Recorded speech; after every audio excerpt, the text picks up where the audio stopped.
Equinox TV, STV, Radio Balafon, le journal Le Jour, pour ne citer que ces médias, sont particulièrement et singulièrement interpellés. Le Cameroun n'a pas besoin d'une radio 1000 collines. Les médias n'ont pas pour vocation de jeter de l'huile sur le feu.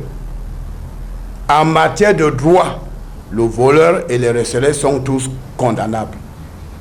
À bon entendeur, salut. À ce sujet, Equinox Télévision précise attacher du prix à l'équilibre des informations diffusées, cela en travaillant avec les plus hautes autorités de la République. Après ces propos du ministre de l'administration territoriale concernant Equinox Télévision, je reçois sur ce plateau le président directeur général de ce groupe Equinox, M. Séverin Tchonke, bonsoir. Bonsoir, M. Noufele. Vous avez suivi le ministre Paul Atangadi. Il estime que la chaîne Equinox est un agent de relais des faux rapports des organisations internationales qui, selon le ministre, ont mis un plan pour déstabiliser les institutions républicaines. Que répondez-vous? Bonsoir à vos nombreux téléspectateurs. Je n'ai pas l'habitude d'intervenir dans les organes dont j'ai la charge. Si je suis obligé aujourd'hui de faire cette mise au point, c'est au vu de la gravité des accusations qui sont portées contre nous. Il s'agit quand même à ce qu'on pourrait assimiler à de la haute trahison. Monsieur Noufele, je fais partie de ces Camerounais qui ont accepté, alors que leur référentiel académique leur permettait de faire valoir leurs compétences ailleurs, dès l'acquisition de ces parchemins, de retourner au pays pour donner le meilleur d'eux-mêmes en créant des emplois dans ce pays. Je n'accepterai jamais qu'on m'accuse de pactiser avec les ennemis de la République. À quelque prix que ce soit. Il faut qu'on arrête dans ce pays de considérer qu'il y aurait des Camerounais à part et des Camerounais à part entière. J'essaye de faire du mieux et nous essayons de faire du mieux pour faire de nos entreprises les meilleurs qui soient dans notre sous-région, les meilleurs qui soient en Afrique. Monsieur Noufele, à ce jour, Equinox Télévision, depuis la survenue des drames de Ngarbou, est la seule télévision au Cameroun à avoir envoyé une équipe sur le théâtre des opérations. Les téléspectateurs ne le savent peut-être pas. Nous avons pris sur nous en toute responsabilité de ne pas diffuser une bonne partie des éléments ramenés du terrain.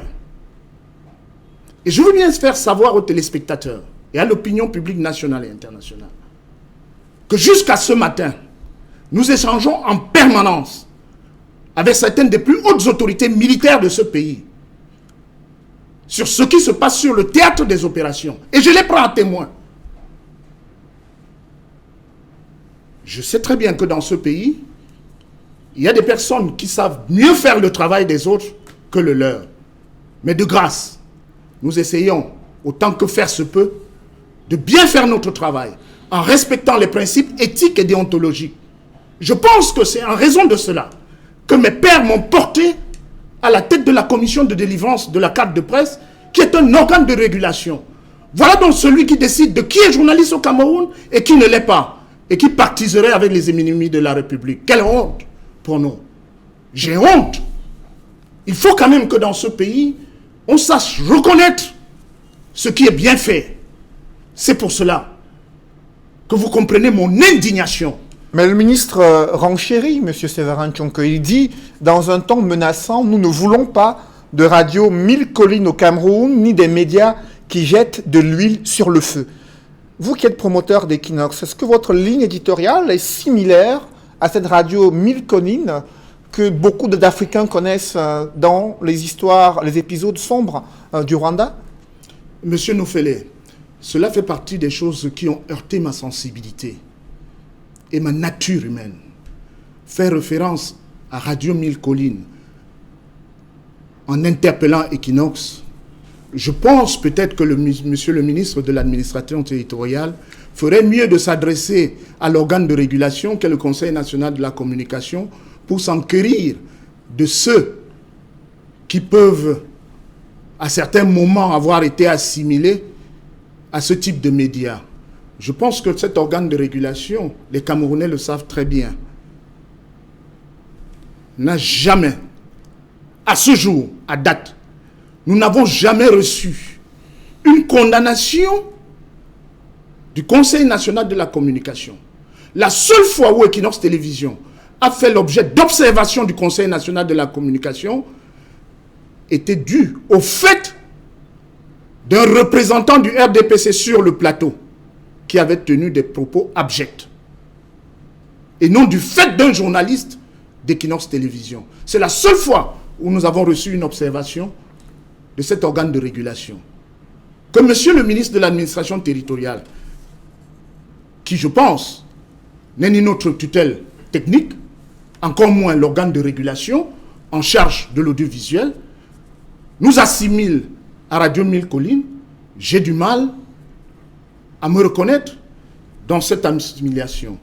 Mais toutefois, monsieur Noufele, je pense que monsieur le ministre de l'administration territoriale a de bonnes fréquentations pour ce qui est de ses accointances. Suivez mon regard. Le ministre a allé plus loin, M. Séverin Tchonke, estimant qu'il y a des financements occultes que Equinox reçoit pour diffuser ces faux rapports, selon le ministre, concernant ces ONG qui sont dans un plan de déstabilisation des institutions. Est-ce qu'à Equinox Télévision, il y a des financements, une ligne occulte, et de tels financements que vous percevrez dans la perspective de mettre ce plan diabolique contre le pays? Monsieur Noufele, nous nous inscrivons en faux pour ce qui est d'Equinox Télévision contre ces assertions. Avant de répondre à votre question, de quoi s'agit-il? Il s'agit de l'indication faite par Equinox de ce qu'il existerait un rapport commis par une organisation internationale, par ailleurs reconnue de par le monde, qui a commis un rapport sur le Cameroun. Quel est le rôle du journaliste? Quel est le rôle d'un organe de presse? C'est de rendre compte. Que nous recommande l'éthique et la déontologie en la matière. C'est une fois que nous nous sommes saisis de cet élément, d'avoir le point de vue de ceux qui sont mis en cause. Il me semble que c'est ce que vous avez fait dans votre journal, en donnant une large proportion à l'adresse du ministre de la Communication, porte-parole du gouvernement, répondant à ce rapport. Nous avons été la première chaîne de télévision à indiquer qu'au moment où le ministre de la Communication s'exprimait, quelques jours après, le ministre des Relations extérieures était devant la Commission des droits de l'homme de l'Organisation des Nations Unies à Genève. C'est nous qui avons donné la primeur de cette information en relayant intégralement la défense du ministre des Relations extérieures par rapport à ces accusations. Que veut-on? Qu'y a-t-il de manquement par rapport à l'éthique et à la déontologie de ce métier là-dedans? Comme l'indique notre slogan, notre rôle c'est de rendre compte. Et nous pensons, non pas que nous soyons devenus Pulitzer, mais nous essayons chaque jour d'approcher ceux qui, comme Pulitzer, ont fait la grandeur de ce métier. Monsieur le ministre parle de 1000 Collines. Allez demander à Jacques Blaise-Vier, qui fut un de mes premiers rédacteurs en chef. Allez demander à Valentin Simeon Zinga, quelles sont les exigences que j'imprime à mes collaborateurs en la matière. Nous ne pouvons accepter cela. Ce pays doit être construit et va être construit par tous ses enfants. Mais ce qui me révulse, monsieur Noufele. Je vous en prie, allez-y. Savez-vous que ces mêmes personnes, dans certaines réunions, ont osé m'assimiler à certains hommes politiques, simplement parce que je viens de la même aire géographique que ceux-là. Allez demander à Grégoire Rona, allez demander à certains, qui est Séverin Tchonke? Ils vous le diront. Et aujourd'hui, l'on vous interroge sur ces financements occultes que vous percevriez selon le ministre de l'administration territoriale, pour relayer ces rapports présumés faux, selon le gouvernement, selon le ministre, sur la situation du Cameroun. Est-ce que vous percevez ces financements occultes? Je pense que quand on est à un certain niveau de responsabilité, ce n'est pas parce qu'on garde silence, nous autres, et qu'on agit en toute humilité, parce que nous sommes adeptes de son éminence, le cardinal Sarah, qui parle de la force du silence, que nous sommes incultes ou que nous n'avons rien à dire. Depuis 1991 que nous avons fondé des entreprises de presse dans ce pays, nous n'avons jamais reçu, je dis un bic, venant de quelque organisation que ce soit, encore moins de quelque structure que ce soit. Nous essayons chaque jour qui passe de faire fructifier nos entreprises sur la base de nos compétences et sur la base de la compétence ou des compétences de nos collaborateurs. Et nous pensons faire suffisamment bien notre travail pour que le même ministre de l'administration territoriale ne se déplace plus désormais sans exiger la présence des reporters d'Equinox Télévision à ses côtés. Quelle contradiction!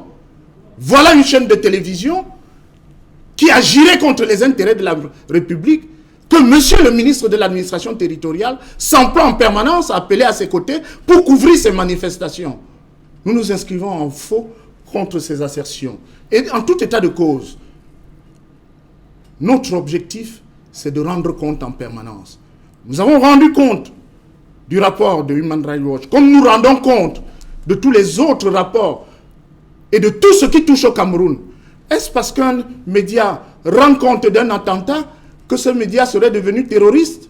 Rendre compte d'un rapport ne signifie aucunement partager ce qui est contenu dans ce rapport, ni même être de mèche avec les commettants de ce rapport. C'est notre devoir qui nous l'exige. C'est ce métier qui nous le commande. Et nous le ferons en respectant les règles éthiques et déontologiques qui guident ce métier. Mais le ministre de l'administration territoriale a un problème particulier avec les investigations et les enquêtes menées par Equinox Télévision. Il estime qu'elles sont de nature, ces enquêtes et investigations, à dénigrer les institutions de la République du Cameroun, à saper le moral de l'armée camerounaise qui est sur le théâtre de la guerre à la fois contre les séparatistes et également contre les terroristes à l'extrême nord du Cameroun. Je vous ai indiqué tantôt que nous échangeons, et pas plus tard que ce matin, avec certaines de plus hautes autorités militaires de ce pays, pour comprendre ce qui se passe, afin de mieux édifier nos téléspectateurs.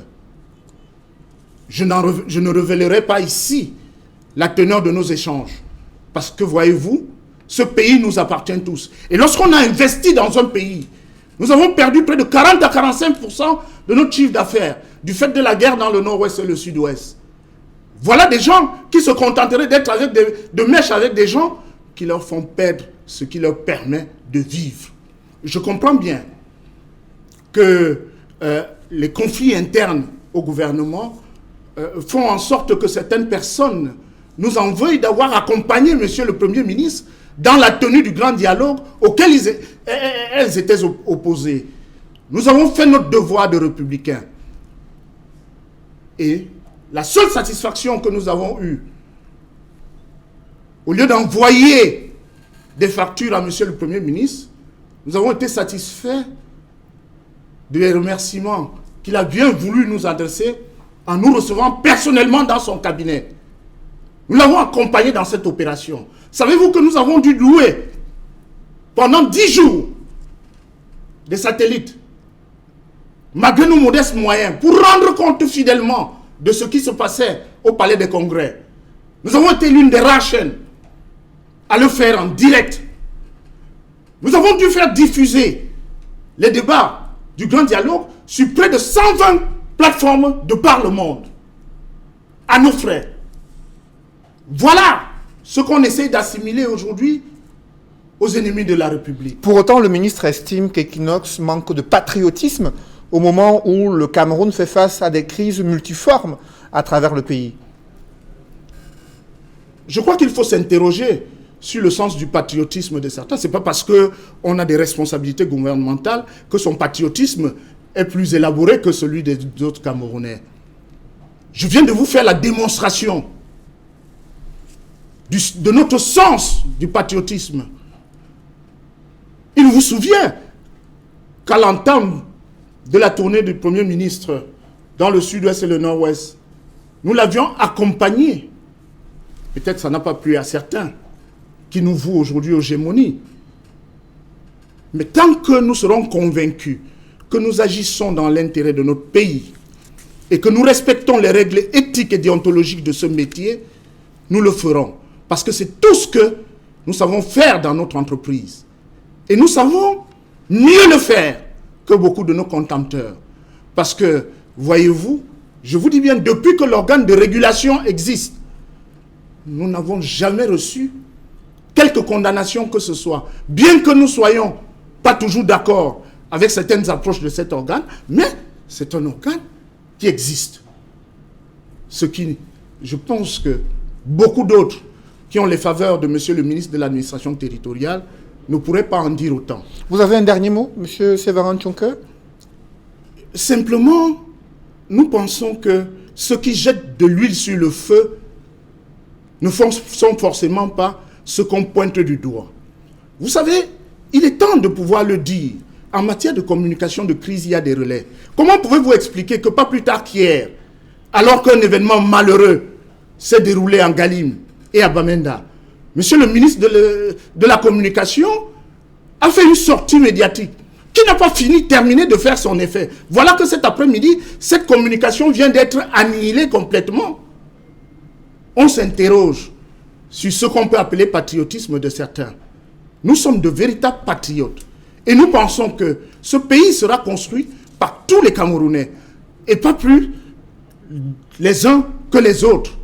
Nous avons investi dans ce pays, nous créons des emplois et nous pensons que c'est notre sens du patriotisme. Et je pense, c'est très facile pour certains qui reçoivent des subsides. C'est parce que nous payons les impôts que ceux-là peuvent se contenter aujourd'hui de rouler carrosse, mais de grâce, qu'ils ne nous affublent pas de ce que nous ne sommes pas, mais qu'ils appellent peut-être notre attention sur certaines informations dont ils sont les détenteurs. C'est notre métier. Nous rendons compte de tout ce qui se passe. De tout ce qui se passe. Et nous pouvons nous réjouir que dès la survenue d'un incident similaire à Bamenda, devant, je crois, ces Médecins sans frontières, que le ministre de la Défense ait immédiatement réagi. Je vous passerai de ceux qui ont pu recommander cela pour indiquer ce qu'il faut faire modestement et humblement. C'est ça aussi notre responsabilité et notre patriotisme, et nous ne faillirons jamais.